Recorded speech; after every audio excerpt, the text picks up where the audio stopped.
네, YTN 라디오 김홍수의 더 인터뷰 금요일 순서입니다. 법의 찬미 시간이잖아요. 한 주 동안 있었던 굵직한 법률 이슈 두 분의 변호사와 풀어드리겠습니다. 윤기찬 변호사, 장윤미 변호사 나오셨습니다. 어서 오세요. 네, 안녕하세요. 안녕하세요. 네, 오늘 두 분께서 중요한 공지사항을 좀 말씀해 주신다고 퀴즈도 내주시고요. 맞습니다. 부탁드리겠습니다. 네, 일단 저희 YTN 라디오 김영수의 더 인터뷰에 시작하는 시간, 요즘 또 청취율 조사 기간이기도 한데요. 시간이 맞습니다. 언제인지 제가 윤기찬 변호사님한테 여쭤보려고 하는데 힌트가 있습니다. 예. 모르실 수 있으니까. 아, 저는 정시, 정각보다는 10분을 좋아합니다. 10분 좋아하시는군요. 예. 제가 할 말을 했어요. 제가 할 말을. 그런 거예요. 그러면 네. 자, 그럼 제가 그 몇 번으로 전화를 걸면 되냐면요. 샵 0945번으로 전화하시면 됩니다. 제가 응원 멘트 하나 해도 될까요? 응원 멘트 너무 좋죠. 예. 시청자 여러분들께서 예. 실력을 10분 발휘해 주시기 바랍니다. 좀 썰렁한 멘트실 것 같아요. 네, 샵 0945 짧은 문자 50원, 긴 문자 100원이 들고요. 추첨을 통해서 청취율 조사 기간 종료 후에 저희가 커피 쿠폰으로 보내드리겠습니다. 김영수의 더 인터뷰 시작하는 시간은 언제일까요가 문제입니다. 자, 오늘 법률 이슈 가운데 어제 있었죠. 최태원 SK그룹 회장, 노소영 아트센터 나비관장의 이혼 소송이요. 대법원이 파기환송 판단 내린 거예요. 자, 두 분은 어떻게 보셨어요?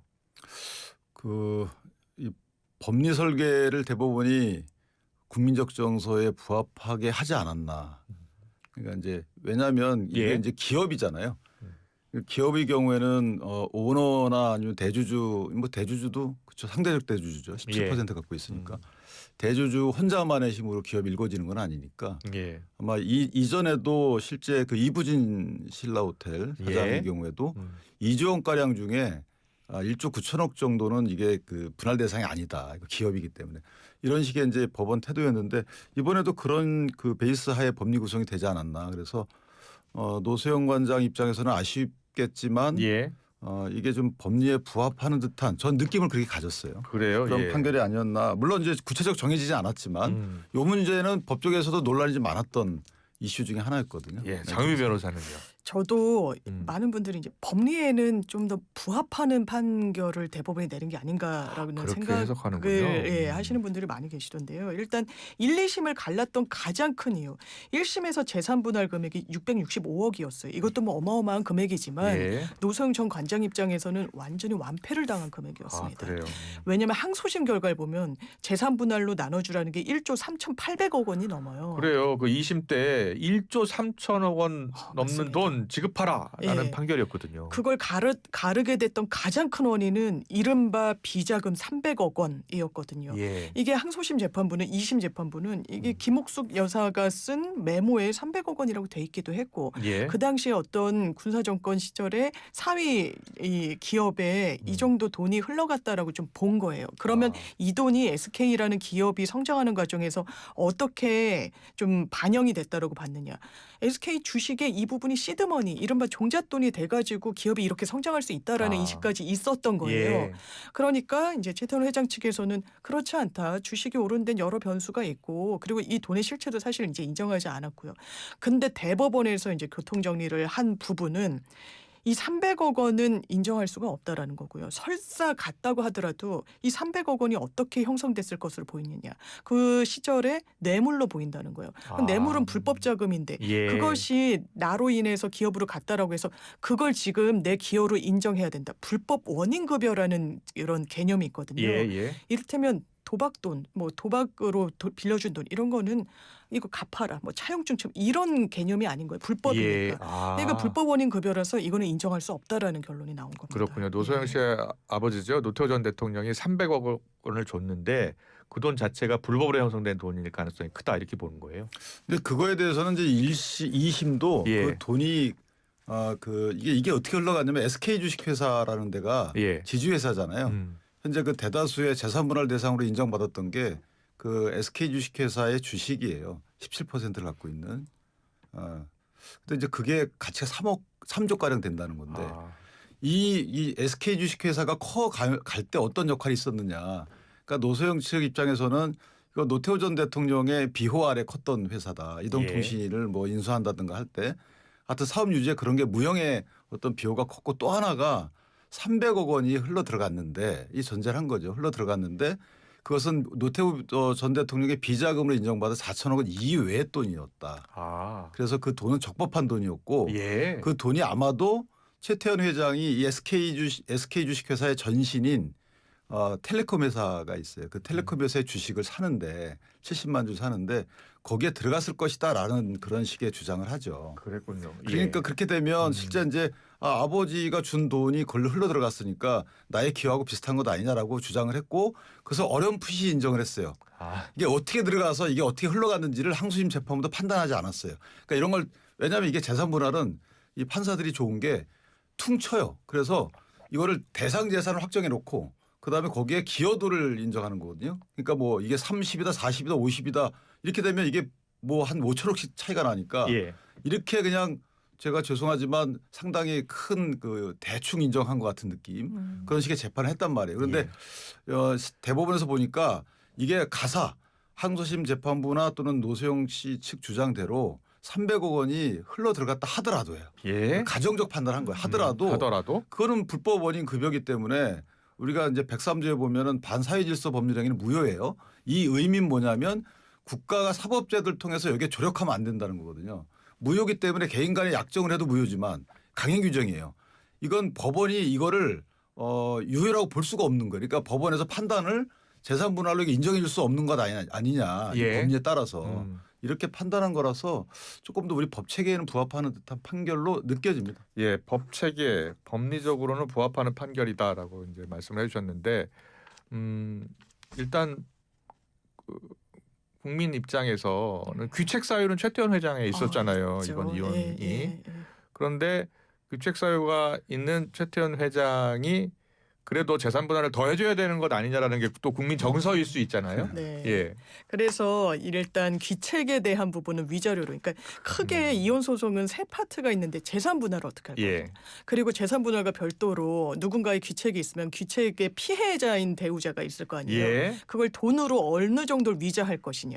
그 부분은 이제 위자료에서 결정을 그렇습니다. 한다는 그리고 거군요. 만약에 예. 일단 아이들이 미성년 자녀가 있으면 예. 누가 이제 양육하고 이제 기를 것이냐인데 여기서는 이 논점은 없었던 거고 위자료와 관련해서 근데 판시 중에 재산 분할에도 너무너무 귀책이 크면 어느 정도 반영을 할 수는 있다라는 판시가 있긴 합니다만 그래요? 예. 그래도 위자료가 20억 원이 노소영 전 관장에게 확정이 됐어요. 이 부분은 이 상고 기각한다 그랬거든요. 그러니까 이 위자료 이건 부분은 확정이고요. 확정이 됐는데 보통 저희가 일반 분들 이혼 소송을 하면 정말 오랜 시간 동안 막 폭력에 노출되고 뭐 부정행위에 대해서 막 참고 살고 이래도 5천에서 1억 뭐 1억까지도 되지 않는 경우가 훨씬 많다고 이제 체감을 하고 있는데 그래요? 20억 원은 굉장히 큰 금액이고 역대 국내 최고액으로 알려져 있기도 해요. 예. 그런데 거기에 대해서 법원이 어떻게 했느냐. 일단은 그룹 총수다. 바라보는 눈도 많고 어쨌든 사회적 리더인데 예. 일부 일처제라는 혼일 생활의 근간을 해쳤다. 아, 그리고 어떻게 보면 배우자도 보통뿐이 아니잖아요. 예. 전직 대통령의 이제 자녀이고 네. 또 본인도 사회활동을 상당히 했는데 굉장히 정신적 고통과 명예훼손을 가중해서 줬다라고 해서 20억 원이 또 이번에는 확정이 되기도 했습니다. 그렇군요. 자, 그러면 이제 그건 확정이 됐고요. 위자료는 20억 원. 지급도 됐어요. 이미 다. 네, 지급도 된 거예요. 예. 그리고 위자료 얘기 조금만 더 하고 최종적으로 그래서 얼마나 될지도 한번 짚어보겠습니다. 그럼 먼저 그 동거인이 지금 김희영 TNC 재단 이사장이잖아요. 네. 그 이사장을 상대로 낸 위자료 청구 소송은 어떻게 되는 거예요?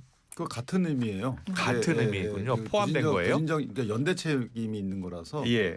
그 김영 씨를 통해서 지급이 됐어요 이미. 그게. 아, 그래서, 그래요.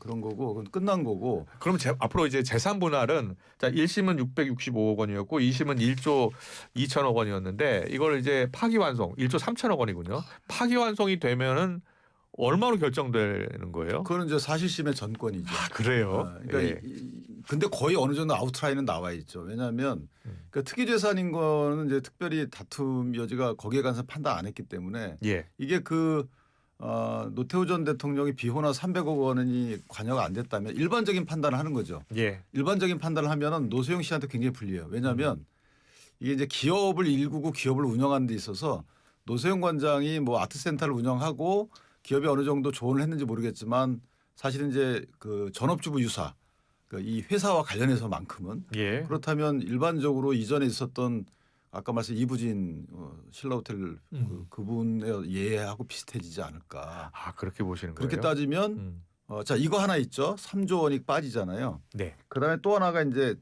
그 자기 그 동생들한테 경영권 방어를 해서 줬던 부분이 있어요. 예. 그 부분도 문제가 있다고 봤거든요. 대법원에서. 아.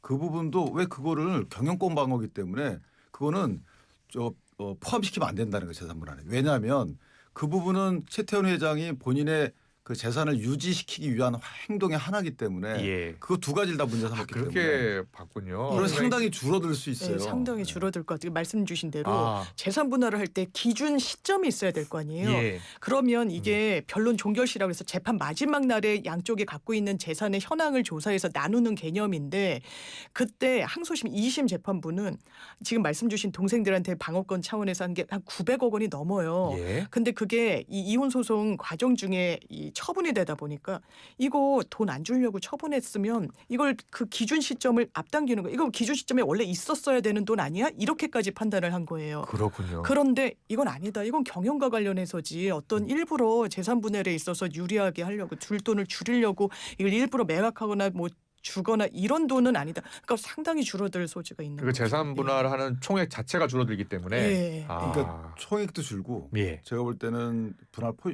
비율도 줄 수 있어요. 분할 비율도 줄고 총액도 네, 줄 네, 것이다. 왜냐하면 이제 비율이 그렇게 인정됐던 부분은 예. 그 노소영 씨의 본인의 역할도 있지만 부친이 어떤 그 기업 성장이나 형성에 도움이 됐다. 이거 갖고 이제 기여도도 정했던 부분이 없잖아 있는데 예. 두 가지가 다 줄기 때문에 꽤 줄 가능성이 좀 있다. 그래요. 그럼에도 불구하고 일단은 재산 분할을 받는 거 아니에요. 그렇죠. 예. 받아야죠. 이 현금으로 받나요? 주식으로 받나요? 그거는 이제 각자 예. 그 어떤 판결만 나오고 각자가 이제 입장을 밝혀야죠. 또는 또 그렇군요. 또는 이제 조정 단계에서 어떤 형태로 이 재산 분할을 정산할지에 대해서 예. 이 정도면 조정으로 이루어질 가능성도 없지 않아 있어요. 그래서 그 부분은 이제 변호사님들끼리 대리인들끼리 예. 항소심 재판 과정에서 어느 정도 조율이 될 가능성도 없지 않아 있다. 왜냐하면 이제는 노소영 관장 측에서 상당히 이제 압박을 느낄 가능성이 있거든요. 아. 그렇기 때문에 예. 기업의 운영에 큰 지장이 없는 한도 내에서 뭐 어떻게 하겠다라든가 또 하나는 그 비율 그러니까 액수에 따라서는 대출 받아서 줄 여지도 없잖아 있을 수 있거든요. 예. 최태원 회장 입장에서 보면 뭐 그렇게 정산되지 않을까 싶습니다. 그래요. 예. 경영 일선 참여 가능성 이야기까지 나왔었는데 네. 2심 결과에 따라서 그럼 그런 가능성은 조금씩 줄어들고 있는 거네요. 네. 최태원 회장 입장에서 보면 노소영 전 관장께서 경영에 참여하면 계속 이슈가 될 거 아니에요. 그러다 보면 그렇군요. 예. 기업 가치가 아무래도 영향을 받겠죠. 예. 알겠습니다. 다음 이슈로 넘어가 보겠습니다. 이재명 대통령의 지시로 세관 마약 수사 외압 의혹 검경 수사팀에 파견이 됐죠. 백혜룡 경정 이야기 해보겠습니다. 먼저요, 이 백혜룡 경정이요 고발을 했었잖아요. 세관 마약 수사에 네. 외압 의혹이 있다. 맞습니다. 관련 내용을 좀 더 자세히 예. 풀어주세요. 그러니까 본인한테 2023년도 영등포 강력계에서 이제 재직하고 있을 때 영등포 강력계 형사였어요. 예, 형사였는데 누가 제보를 하러 왔다는 거예요. 예. 나는 마약을 끊고 싶은데 지금 마약 조직이랑 너무 연루가 돼 있고 결탁이 돼 있어가지고 못 끊는다라고 하면서 제보를 하기 시작한 거예요. 그래서 그 제보가 이렇게 들어봤더니 신빙성이 있고 예. 추적을 했는데 실제로 굉장한 성과를 냅니다. 결과적으로는 74kg의 마약 밀수하는 그 말레이시아 밀매 조직을 이제 소탕을 하거든요. 그랬군요. 예. 그러면 이걸 어떻게 인천 그 공항을 통해서 들어올 수 있었던 거야? 이렇게 대량의 막 몸에 막 덕지덕지 붙이고 왔다고 해요. 그래요. 그러니까 이 사람들이 좀 뜻밖의 진술을 하는데 인천 세관 지역 그 직원들이 뭐 에스코트를 해줬다 이런 얘기를 한 겁니다. 그런데 물론 이제 향후에 나중에 봤더니 이게 시간도 지나고 했더니 그날 이 사람들이 특정했던 사람들은 뭐 출근하지 않고 뭐 그래서 예. 더 파고들어야 될 부분이 있는데 윤희근 경찰청장이 그 당시에 엄청 치하를 해요. 이거 잘했다라고 예. 하고 지원하고 그런데 이 백혜룡 경정의 주장에 따르면 아무 이 수사 라인에도 없는 서울청의 조병로 경무관이 전화를 해가지고 이거 수사 뭐 어떻게 하는 거냐, 이런 걸 왜 하냐라는 취지로 외압을 넣었고 영등포 경찰서장도 지금 용산에서 보고 있다. 그 경찰서장은 뭐 부인하고 있습니다만 나중엔 대통령실에 또 이제 근무를 하게 되기도 했고 예. 그러니까 이거 나 외압 받아서 못 하게 됐으니까 음. 대단히 문제가 있다라고 하는데 사실 이제 동부지검에서 합수팀이 꾸려지긴 했는데 예. 이게 답보 상태고 좀 지지부진하다 보니까 이제 대통령까지 나서서 속도를 내야 되는 수사 아니냐라고 이제 지적을 했는데 백효령 경정이 그 수사팀에 들어가는 부분과 관련해서 여러 이제 반론을 제기하면서 문제가 되고 있는 그래요. 상황입니다. 일단은 수사팀이 구성이 돼서 외압 수사를 하고 있는 상황인데 대통령이 백효령 경정을 파견해야 된다라고 이야기를 한 이유는 그럼 어디에 있는 거예요? 수사가 지지부진하다고 판단한 건가요? 그렇게 판단하신 것 같아요. 예. 그런데 그건 이제 오해를 살 수가 있죠. 왜냐하면 예. 수사가 지지부진한 게 아니고 밝힐 사실 자체가 없었을 수도 있어요. 그러니까 수사기관에 가장 오해하는 것 중에 하나. 그래서 이게 끝까지 하고 먼지털이식으로 가는 거잖아요. 예. 그러니까 이게 뭔가 있다고 본인이 상정을 하게 되면 네. 그것이 수사를 거쳐서 증거가 안 나오면 없는 걸로 인정을 해야 되는데 이제 간혹 갔다가 이제 무리한 수사가 이어지기도 하죠. 그런데 예. 지금 이걸 보면 이미 이제 대검에서 여러 수사부처에서 수사를 인력을 지원 받아가지고 수사를 상당히 진행했어요. 하다가 그 본부를 동부지검 넘긴 거예요. 이문정 그 검사장이 오고 나서. 그러니까 이게 이문정 검사장도 하는 만큼 하는데 이게 아직까지 안 나온 거잖아요. 또 하나는 김건희 특검에도 이 수사 범위가 들어가 있어요. 특검에도.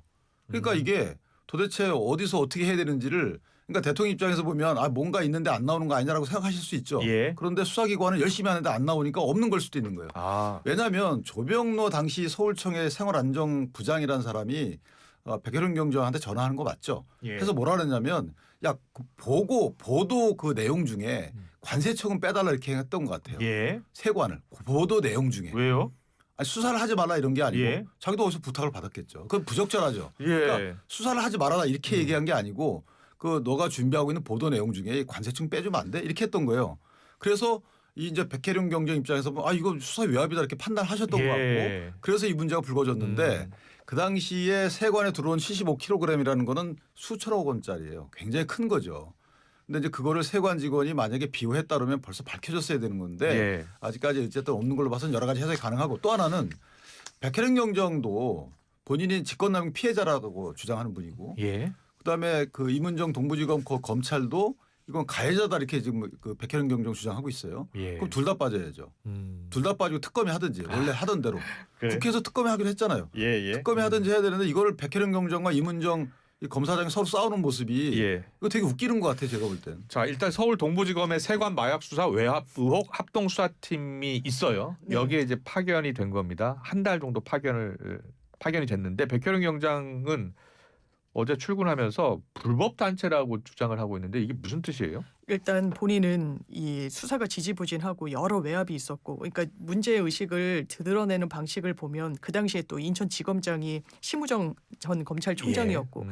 뭐 이제 한동훈 전 대표 막 거론도 하고 이러면서 검찰이 이 수사를 좀 뭉개려고 했다라는 인식이 다 강하게 있는 것 같아요. 백효령 경장의 주장인 거죠. 예, 주장에 예. 따르면. 그러니까 이 부분에 대해서는 불법 단체다. 그러니까 내가 이 불법 단체에 갈 수 없고 별도로 이 수사팀을 꾸려서 나한테 정권을 주고 인사권도 주면 한 뭐 25명 정도를 꾸려서 수사를 별도 자체적으로 하겠다. 나는 뭐 기소권도 없고 영장 청구권도 없다. 뭐 이런 문제의식을 드러내는데 그게 적절해 보이지는 않죠. 아, 그래요. 예, 그리고 본인이 이제 피해자가 아니라는 이야기를 계속 하는데 이제 피해자라는 건 마약 수사와 관련한 피해자는 아니지만 예. 수사 외압과 관련해서는 본인이 외압을 당한 당사자라고 주장을 하고 있어서 예. 외압이 어떻게 된 경위로 이루어졌는지에 대한 수사에 이 참여를 하는 것은 좀 부적절하다는 게 이문정 동부지검장의 입장이고 예. 그 부분에 대해서는 뭐 법리적으로는 좀 수긍이 가는 부분이었습니다. 그리고 이문정 지검장은 피해자가 수사를 할 수 있느냐 백혜련 경장이 수사에서는 배제돼야 한다는 생각을 갖고 있었나 봐요.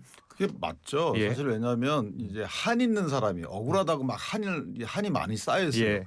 이런 분이 수사를 하게 되면 글쎄 공정하다고 평가받지 못하겠죠. 그러니까 그 피해자가 수사하는 상황을 지속적으로 전달받는 것은 괜찮아요. 이제 예를 들어서 저희 변호사들도 그 수사기관이 피해자에게 이렇게 진행되고 있습니다라고 변호인을 통해서 많이 알려주는 것은 예. 그건 이제 공정하게 수사가 진행된다는 확신을 주기에는 그런 정보는 괜찮죠. 그런데 예. 직접 수사를 기획하고 대상을 확정하고 진행 정도를 파악한 이거 수사의 주체로 작용하는 것은 안 맞는 거고요. 아. 그래서 국회에서도 특검을 만드는 거잖아요. 특검 예. 만들어서 이 해당 사안을 수사범위에 넣었거든요. 그러니까 특검에서 수사할 사항은 안 하고 수사하지 말아야 될 건 하고 있다. 좀 개인적으로 그렇게 그래요? 판단을 해요. 예. 근데 이제 백혜령 경장의 주장이긴 한데 유튜브 방송에 이제 출연을 했나 봐요. 근데 윤석열 전 대통령 내외가 국내 마약 독점 사업 모든 것에 개입됐다 이런 주장을 했나요? 그러니까 이제 비자금을 만들기 위한 하나의 수단으로 예. 마약 조직들의 어떤 그런 자금 세탁과 모종의 연결고리가 있는 거 아니냐라는 의혹을 의혹을 제기한 의혹을 거예요? 제기한 것을 보이는데 예. 이게 엄청난 실체가 있다거나 더 경유해서 들어갈 만한 증거가 있는지는 아직은 좀 미지수인 부분이 있는 것 같고요. 아, 예. 오히려 이제 국민의힘이나 이제 야당 측에서는 이런 발언을 고리로 되게 허황된 거 아니냐 이렇게 좀 역공이 나오고 있는 상황입니다. 그래요. 예. 이 백혜령 경장의 이 주장에 대해서는 어떻게 생각하세요? 그럼 본인이 예. 그러니까 그걸 이제 밝혀나가겠다 수사 주체로 활동하겠다는 건데 예. 안 맞죠. 본인이 근거 없는 수사에 단서라는 게 있어야 되잖아요. 수사를 하려 그러면 객관적인 수사 단서가 있어야지만 수사를 할 수 있도록 돼 백혜령 있어요. 경장도 어디서 제보를 받았다든지 들었다든지 아니면 판단을 했을 거 아니에요. 아니 그 수사 보고서를 꾸며야죠. 예. 그러니까 이게 경찰이나 수사기관은 본인이 어선 제보를 받으면 수사 보고서를 꾸미는데 이 제보가 신빙성이 있는지를 반드시 조사를 해요. 예. 그냥 제보 받았다고 수사에 착수하는 게 아니에요. 그러니까 본인이 자 이런 위험이 있는 거예요. 본인이 제보를 받았다고 해요. 이게 신빙성 있는 조사도 안 해요. 수사 착수해요. 결재받을 결재권도 없어요. 그렇군요. 그럼 이거 엄청난 문제가 되는 거죠. 예. 마구마구 수사가 될 수 있는 거예요. 근데 원래 어떻게 하냐면 경찰이 어떤 제보를 받으면 그 신빙성을 나름대로 판단합니다. 조사를 예. 다 거쳐요. 그리고 판단해가지고 보고를 올려요. 자, 이 정도인데 내가 수사 착수하겠습니다라고 해서 결재를 받고 하는 거예요. 그렇게 다 통제가 돼야 되는 건데 만약에 이제 백혜령 경정 같은 그런 시스템이라면 일반 국민에 대해서 아, 저 사람 문제 있다는 제보가 있었어. 바로 수사하겠다. 똑같은 거예요. 그러니까 말도 안 되는 수사 시스템을 주장하는 거라서 저 부분은 글쎄요. 지금 현대 국가에서 있을 수 없는 예. 그런 주장을 하고 계신 것 같아요. 그래요. 일각에서는 이제 백혜령 경장이 주장하는 내용 중에 내란 자금 조성 이야기도 했나 봐요. 그 내란 자금 네. 조성 이야기는 뭐예요? 그러니까 내란 자금을 조성할 왜냐면 내란을 하기 위해서는 뭐 대규모의 어떤 물자 아니면 인력이니 동원이 필요하다 보니까 돈이 예. 필요했을 거 그걸 무슨 세금에서 다 항목별로 어떻게 집행하는지가 나와 있는데 거기서 뺐을 수는 없다 보니까 별도의 비자금이 필요했던 거 아니냐. 그리고 내란 이제 계엄이 실제로 있었던 걸 보면은 예. 이 마약 수사와 관련해 가지고 본인의 이제 인식에는 단순히 뭐 서울청 이렇게 해 가지고 무마하려고 했던 게 아니라 예. 이 서울청 조병로 아까 경무관이란 분도 왜 이제 김건희 여사와의 연결고리를 계속 이야기하냐면 예. 이 멋쟁 해병이라 해서 도이치모터스 뭐 이러고 이게 계속 예. 뭐 했던 최상병 사건에 관여됐던 사람들이 아 이번에 뭐 무궁화 하나 달아줘야 되는 거 아니야? 뭐 자기들끼리 뭐 이렇게 예. 좀 키워줘야 된다 이 정권에서 우리의 힘으로 뭐 이렇게 지목됐던 사람이에요. 그렇군요. 김건희 여사를 통해서 뭐 예. 이러니까 그거를 이 점점을 이어붙이면 아. 좀 의혹이 있는 거 아니냐 실체가 이게 이제 백혜령 경정의 문제 근데 의식인 이제 것 같습니다. 저희가 이 모든 이 주변에 흘러가는 흐름을 보면 이 사람이 이 사람을 알고 이 사람이 무슨 어느 단체방에서 활동할 수 있죠. 그러면 예. 이게 의혹을 제기할 정도가 되려면 실제 그럼 조병로 그 경무관과 그다음에 김건희 여사나 아니면 뭐 이종호 씨 이런 사람들 간의 문자나 이런 것들로 뭔가 기미가 있는 내용들이 이렇게 나와야 되는 거예요. 예. 안 그러면 그냥 그렇게 연결시키면 모든 것들 다 저도 다 연결시킬 수 있어요. 지금 현 정부에 있는 인사들 다 연결시킬 수 있습니다. 그런 식이라면 그렇게 하지 않아야 되는 거잖아요. 지금 예. 백혜령 저분도 하는 말씀이 대부분 그런 식이에요. 아, 내라 보니까 계엄이 터졌네. 그때 난 이런 피해를 당했네. 그러니까 이게 아마 이런 걸 거야. 아, 이런 식의 문제 제기를 공무원이 하는 경우가 세상에 그것도 수사권 있는 공무원이 한다는 것은 말이 안 되는 거죠. 예. 이재명 대통령이 14일 국무회의 때 공직자는 결과로 국민에게 말하는 것이다. 권한 가진 공직자가 뭘 그리 말이 많느냐라는 말을 했는데 수사로 그러니까 보여줘라. 이재명 대통령 입장에서 보면 괘씸하기도 하고 굉장히 난감하기도 하죠. 그 왜냐하면 파견 첫날 휴가를 냈다고 하더라고요. 예. 네, 그 연가를. 그러니까 연가를, 어찌 보면 예. 대통령의 말도 안 듣는 것처럼 보여지기도 하잖아요. 예. 그리고 지금 본인 대통령께서 이문정 검사장에게 거기서 열심히 해라라고 했는데 백혜령 당신도 가서 한번 도와줘봐라고 했는데 가서 서로 싸우고 있다 주도권 갖고 문제가 있는 거죠. 예. 그런데 마약 수사 외압 의혹이요. 지금 앞서 잠깐 소개해 주셨는데 의혹 부분은 철저히 조사를 해야 당연히 되잖아요. 그렇습니다. 예. 당연히 그렇고요. 앞서 잠깐 이제 연가를 낸 이유는 본인 주장에 따르면 예. 갑자기 발령을 받은 거잖아요. 아. 동부지검으로. 근데 예. 출퇴근에 왕복 3시간 정도 걸려서 뭐 알아보고 뭐 이래야 될 부분도 있었다. 뭐 이런 이야기를 하고 있고 예. 그것과 별개로 대통령의 문제 의식은 이 마약 수사 왜냐하면 윤석열 전 대통령도 마약은 엄단해야 된다라고 대한민국이 더 이상 마약 청정국이 아니고 저희도 국선 사건 하다 보면 마약 사건이 생각보다 너무 많은 거예요. 예. 그런 거는 어떻게든 아. 근절을 해야 되는 부분이 있는데 가장 그 수사를 의지를 갖고 해왔던 게 또 백혈병 경정이었던 겁니다. 실제로 예. 성과를 아까 말씀드렸다시피 74kg면요. 2,200억 원으로 시중에 유통이 된다라고 하더라고요. 그러면 그 노하우를 수사에 녹여내가지고 어떻게든 성과를 낼 것 이렇게 주문하면서 일단 본인이 피해자로 돼 있는 수사와는 거리를 두되 그 수사, 마약 수사에 대해서는 좀 의지를 갖고 하는 방향으로 가르마가 타지는 게 맞는 것 같습니다. 근데 제가 여기서 짚고 넘어갈 게 두 가지가 있는데 첫 네. 번째는 그 마약 수사 되게 중요하고 이제 생활 곳곳에 파고들었어요. 예. 근데 지난 문재인 정부 시절에 검찰 수사권에서 마약 수사 빼버렸어요.